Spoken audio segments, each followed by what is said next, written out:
আপনি কি জানেন রাশিয়ার মিলিটারি কতটা শক্তিশালী? না জেনে থাকলে ভিডিও আপনার জন্য।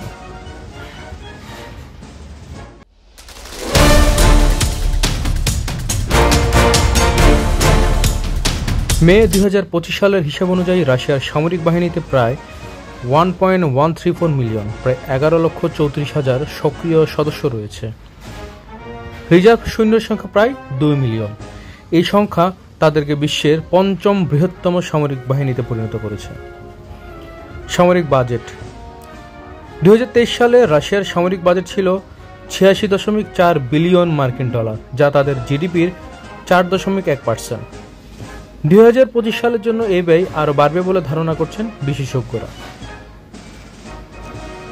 এবার আসা যাক সামরিক শাখা। রাশিয়া সশস্ত্র বাহিনী প্রধানত 3টি প্রধান শাখায় বিভক্ত। স্থলবাহিনী, গ্রাউন্ড ফোর্স এসভি। এই বাহিনীতে প্রায় 5,50,000 সদস্য রয়েছে এবং এটি ট্যাঙ্ক, আর্টিলারি, পদাতিক এবং অন্যান্য যুদ্ধ সরঞ্জাম দ্বারা সজ্জিত। দ্বিতীয় হচ্ছে নৌবাহিনী, নেভি ভিএমএফ। নৌবাহিনীতে প্রায় 1,19,000 সদস্য রয়েছে এবং এটি ব্যালিস্টিক মিসাইল সাবমেরিন ফ্লিটের দিক থেকে বিশ্বের দ্বিতীয় বৃহত্তম। তবে সাম্প্রতিককালে কৃষ্ণ সাগরে নৌবহরের কিছুটা ক্ষয়ক্ষতি হয়েছে। তৃতীয় হচ্ছে বিমান ও মহাকাশ বাহিনী, অ্যারোস্পেস ফোর্সেস ভিকেএস। এই বাহিনীতে প্রায় 1,70,000 সদস্য রয়েছে এবং তাদের অধীনে 1224টি যুদ্ধবিমান রয়েছে। এছাড়াও 2টি স্বতন্ত্র কমব্যাট আর্মস রয়েছে, স্ট্র্যাটেজিক রকেট বাহিনী। এই বাহিনী মূলত কৌশলগত নিউক্লিয়ার মিসাইল পরিচালনা করে এবং এতে প্রায় 50,000 সদস্য রয়েছে। এয়ারবোর্ন বাহিনী, এয়ারবোর্ন ফোর্সেস ভিডিভি। এই বাহিনীতে প্রায় 35,000 সদস্য রয়েছে এবং এটি আকাশ থেকে অবতরণের জন্য বিশেষায়িত। আরও রয়েছে স্পেশাল অপারেশন ফোর্সেস কমান্ড। এটি বিশেষায়িত অভিযান পরিচালনার জন্য গঠিত। এবার আসা যাক মূল সরঞ্জাম ও প্রযুক্তি। রাশিয়ার সামরিক বাহিনীতে অত্যাধুনিক অস্ত্রের সমাহার রয়েছে। কিছু উল্লেখযোগ্য সরঞ্জাম হল ট্যাঙ্ক, যেগুলোর মধ্যে রয়েছে T-72, T-90 এবং অন্যান্য আধুনিক ট্যাঙ্ক। আর্টিলারি, স্বচালিত এবং towed artillery system, multiple rocket launcher system. যুদ্ধবিমান, যুদ্ধবিমানের মধ্যে উল্লেখযোগ্য রয়েছে সুখোই Su-27, MiG-29 এবং অন্যান্য মাল্টি রোল ফাইটার জেট। কৌশলগত বোমারু বিমান যেমন Tu-160, Tu-95। আর নৌজাহাজের মধ্যে রয়েছে বিমানবাহী রণতরী, ডেস্ট্রয়ার, ফ্রিগেট, করভেট এবং সাবমেরিন, এবং এই সাবমেরিনগুলো নিউক্লিয়ার এবং ডিজিটাল ইলেকট্রিক। ক্ষেপণাস্ত্রের মধ্যে রয়েছে intercontinental ballistic missile ICBM, submarine launch ballistic missile SLBM, cruise missile এবং ট্যাকটিক্যাল ব্যালিস্টিক মিসাইল।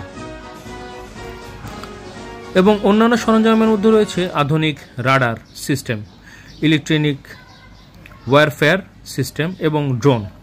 রাশিয়া বর্তমানে ইরানের কাছ থেকে ড্রোন সরবরাহ নিচ্ছে এবং নিজস্ব ড্রোন প্রযুক্তি উন্নত করছে। এবার আসা যাক শক্তি ও দুর্বলতার তুলনা। শক্তি, বিপুল সংখ্যক সক্রিয় ও রিজার্ভ সৈন্য, বিশ্বের বৃহত্তম নিউক্লিয়ার অস্ত্রের মজুদ, আধুনিক সামরিক সরঞ্জামের দেশীয় উৎপাদন ক্ষমতা, শক্তিশালী আর্টিলারি এবং মিসাইল ক্ষমতা, মহাকাশ এবং ইলেকট্রনিক ওয়ারফেয়ারের উন্নত প্রযুক্তি।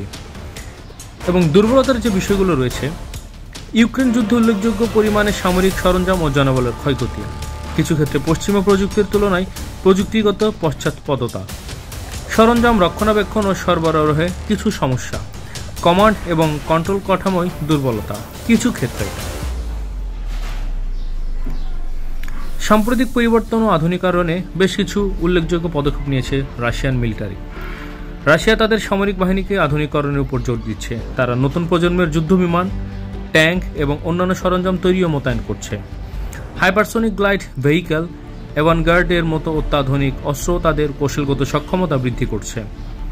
ইউক্রেন যুদ্ধের অভিজ্ঞতা থেকে রাশিয়া তাদের সামরিক কৌশল এবং সরঞ্জাম ব্যবহারের পদ্ধতিতে কিছু পরিবর্তন আনছে। তারা ড্রোন ওয়ারফেয়ার এবং ইলেকট্রনিক ওয়ারফেয়ারের গুরুত্ব উপলব্ধি করছে এবং সেই অনুযায়ী তাদের বাহিনীকে প্রস্তুত করছে। পরিসংহারে বলা যায়, রাশিয়া একটি শক্তিশালী সামরিক শক্তি হিসেবে বিশ্বমঞ্চে নিজেদের স্থান ধরে রেখেছে। বিপুল সংখ্যক সৈন্য, অত্যাধুনিক অস্ত্রের মজুদ এবং দেশীয় উৎপাদন ক্ষমতা তাদের সামরিক সক্ষমতার মূল ভিত্তি। তবে তবে চলমান যুদ্ধ এবং প্রযুক্তিগত উন্নয়নের সাথে তাল মিলিয়ে চলার চ্যালেঞ্জও তাদের রয়েছে।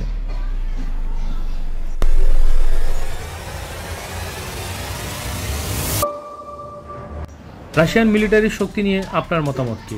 কমেন্ট সেকশনে জানিয়ে যাবেন এবং সাবস্ক্রাইব করবেন। পরবর্তীতে আসবে অন্য কোনো বাহিনীর মিলিটারি সক্ষমতা নিয়ে। সবাই ভালো থাকবেন। আল্লাহ হাফেজ।